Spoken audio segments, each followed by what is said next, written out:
ఇప్పుడు జరిగాయి రెండు గ్రూపుల మధ్య ఈ గొడవ చెలరేగింది. అయితే అక్కడ అల్లర్లు కూడా చోటు చేసుకున్నట్టు తెలుస్తోంది. ఇరు వర్గాల మధ్య తీవ్రమైన వాగ్వాదం కూడా చోటు చేసుకుంది. ఒకరిపై ఒకరు కత్తులతో దాడి చేసేందుకు కూడా యత్నించారు. తుపాకీతో కాల్పులకి తెగబడ్డారు 17 ఏళ్ల మైనర్ బాలుడు. ఇక కాల్పుల ఘటనతో ఒక్కసారిగా జనమంతా పరుగులు తీశారు. నిక్స్ ఛాంపియన్షిప్ పరేడ్ ముగిసిన కొద్దిసేపటికే ఈ ఘటన చోటు చేసుకుంది. ఇక నిందితుడిని అదుపులోకి తీసుకున్నారు పోలీసులు. ఈ ఘటనపైన దర్యాప్తును కూడా ప్రారంభించారు. వారం రోజుల్లో టైమ్ స్క్వేర్ లో ఇది 3వ కాల్పుల సంఘటన అన్నట్టుగా తెలుస్తోంది. సో టైమ్ స్క్వేర్ దగ్గర జరిగినటువంటి ఈ కాల్పుల సంఘటన ఒక్కసారిగా షాక్ గురి చేసింది. అమెరికా మొత్తం కూడా ఉలిక్కి పడింది. ఒక 17 ఏళ్ల మైనర్ బాలుడై ఈ యొక్క ఉదంతానికి పాల్పడ్డాడంట. ముందుగా రెండు గ్రూపుల మధ్య తగాదా చోటు చేసుకుంది. కత్తులతో ఒకరిపై ఒకరు కాల్చుకుని సిద్ధపడ్డారు. ఆ తర్వాత అది కాల్పుల వరకు వెళ్ళింది. ఒకసారి అక్కడ సిచ్యువేషన్ చూద్దాం. టైమ్ స్క్వేర్ దగ్గర ఒక్కసారిగా ఈ కాల్పుల శబ్దం రావడంతో ఇరు వర్గాల మధ్య ఆ గొడవకు సంబంధించినటువంటి సిచ్యువేషన్ తో ప్రజలంతా ఎలా ఉరుకులు పరుగులు తీశారో ఆ దృశ్యాలు చూద్దాం. Niggas shooting, all kinds of shit going on. People are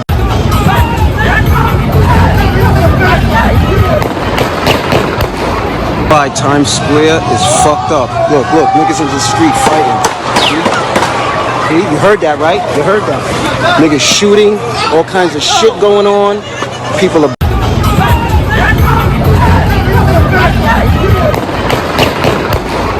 by Times Square is fucked up. Look, niggas in the street fighting. See, you heard that, right? You heard that. Niggas shooting, all kinds of shit. Right, as per American timing 3:40 PM on Thursday, 3:40 సమయంలో గురువారం రోజున అక్కడి కాలమానం ప్రకారంగా ఉన్న పరంగా ఒక్కసారిగా ఈ దాడి చెలరేగింది. So shortly after parade celebrating the NBA champions New York Knicks filled the streets of lower Manhattan.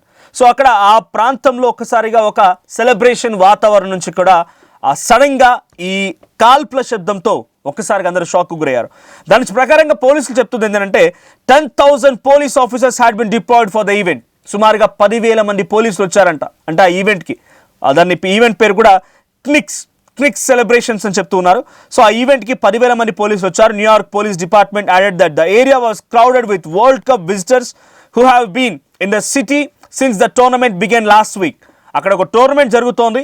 So ఆ టోర్నమెంట్ని అక్కడ విజిట్ చేసే వాళ్ళు కానీ లేకపోతే వరల్డ్ కప్ విజిటర్స్ కానీ తర్వాత ఇతరత్ర ప్రాంతాల నుంచి వచ్చిన పబ్లిక్ కూడా సుమారుగా అక్కడ 10,000 మందికి పైగా పోలీస్ బందోబస్తు కొనసాగుతుందంటే ఏ స్థాయిలో జనం వచ్చిందో అర్థం చేసుకోండి.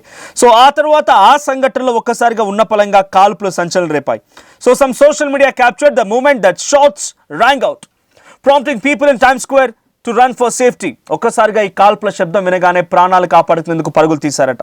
Tourist and other nearby were seen scrambling to find out the covers as a sound of gunfire spread the city. So ఒక్కసారిగా ఆ సమీప ప్రాంతాల్లో గన్ శబ్దాలు వినిపించడంతోనే ఏదైనా ఉగ్రమూకలు ఉన్నాయా? డెఫినెట్గా ఈ మధ్యకాలంలో అమెరికాకు సంబంధించి చాలా ఇతర దేశాలు ఇరాన్ కానివ్వండి లేకపోతే డైరెక్ట్గా అమెరికా అధ్యక్షుడు డొనాల్డ్ ట్రంప్ నివాసాన్ని టార్గెట్ చేసి ఆయన నివాసంలోకి చొరబడిపోయి కూడా ఆయనను సైతం చంపేందుకు ప్రయత్నం చేశారు అనే రకంగా అక్కడ పబ్లిక్లో కూడా చాలా స్ట్రాంగ్గా మెసేజ్ వెళ్ళింది. కాబట్టి అది ఉగ్రమూకల చర్య అయి ఉంటుంది. ఉగ్రవాదులే ఈ రకంగా పనిచేసి ఉంటారనడంలో వాళ్ళ సందేహం కానీ అనుమానాలు కానీ ఏమాత్రం తప్పుపట్టలేం. అటువంటి మాదిరిగానే జరుగుతున్నటువంటి ఆ ఆలోచన మధ్యలో ఈ గన్ ఫైరింగ్ శబ్దాలను వారి మరింతగా భయభ్రాంతులకు గురి చేశాయి. సో మనం విజువల్లో చూడవచ్చు, అక్కడ ప్రజలంతా కూడా పరుగులు పెడుతూ ఉన్నారు. షాపింగ్ కాంప్లెక్స్ నుంచి అక్కడ ఉన్నటువంటి ఇతరత్ర ఉన్నటువంటి అక్కడ నియర్ బై ప్లేసెస్ ఫుట్పాత్ పై నుంచి ఆ రకరకాలుగా వారంతా ఒక్కసారిగా పరుగులు పెట్టడం మనం చూస్తున్నాం. సో ఇక్కడ ద సిచ్యువేషన్ ఎలా ఉందనంటే అక్కడ జరిగినటువంటి ఈవెంట్కి సంబంధించిన విషయంలో so NBA championship win after 53 year gap turn shouting. So 53 ఏళ్ల తర్వాత అక్కడ ఛాంపియన్షిప్ విన్ అయిన తర్వాత అక్కడ ఒకసారిగా సిచ్యువేషన్ సెలబ్రేషన్ నుంచి కాస్త విషాదంగా కూడా మారింది. Within hours of the victory videos showed that gunshots being fired in the crowded area sending hundreds of revelers running for cover. In other clip police were seen recovering a loaded gun from a individual. ఒక వ్యక్తి దగ్గర నుంచి అక్కడ visuals చూస్తున్నాం. అక్కడ ఒక పోలీసులు ఇక్కడ లెఫ్ట్ ఫస్ట్ బాక్స్ మీరు చూడండి, ఒక కారు ముందర పోలీసులు వచ్చి ఓ యువకుని పట్టేసుకుంటారు. సో ఆ యువకుని పట్టుకున్న క్రమంలో ఆ యువకుడే ఇప్పుడు అక్కడ ఈ కాల్పులకి పాల్పడ్డ వ్యక్తిగా పోలీసులు చెప్తున్నారు. సో ఎగ్జాక్ట్ ఇక్కడ చూడండి, అక్కడ సడన్గా ఆ కాల్పులకు పాల్పడ్డ వ్యక్తిని అరెస్ట్ చేసేందుకు పోలీసులు అదుపులోకి తీసుకున్నారు. ఎగ్జాక్ట్లీగా అక్కడ సిచ్యువేషన్లోనే అదుపులోకి తీసుకున్నారు. In a widely shared video in the streets of 42nd Broadway, a key location where large crowds are gathered. A 17 years old boy, ఒక 17 ఏళ్ల యువకుడు కూడా ఈ గన్ ఫైరింగ్లో కొంత ఇబ్బంది పడి ఆసుపత్రిలో చికిత్స పొందుతూ ఉన్నాడు. మరి అక్కడికి వచ్చిన వ్యక్తి ఎందుకు ఈ కాల్పులకు పాల్పడ్డాడు ఏంటి అని తెలియదు. కానీ వారం రోజుల వ్యవధిలోనే టైమ్ స్క్వేర్లో 3 కాల్పుల ఘటనలు చోటు చేసుకోవడం కొంత షాకింగ్ గురిచేసింది. సో ఇప్పుడు ఈ సిచ్యువేషన్ తర్వాత అమెరికాలో కూడా మరింత నిఘా పెంచే అవకాశం కనబడుతోంది. అధికారులు అలర్ట్ అయ్యారు.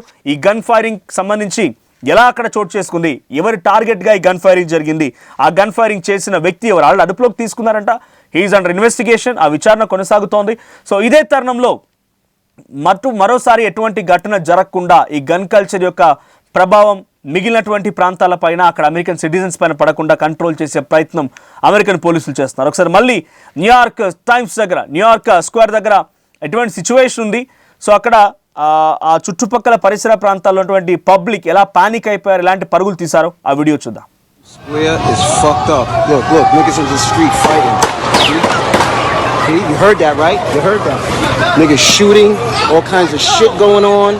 People are...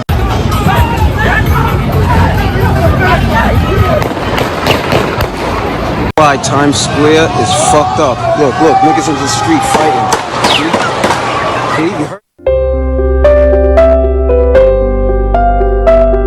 చిన్న చిన్న ఆనందాలు 35 ఏళ్లుగా నా జీవితంలో లేవు.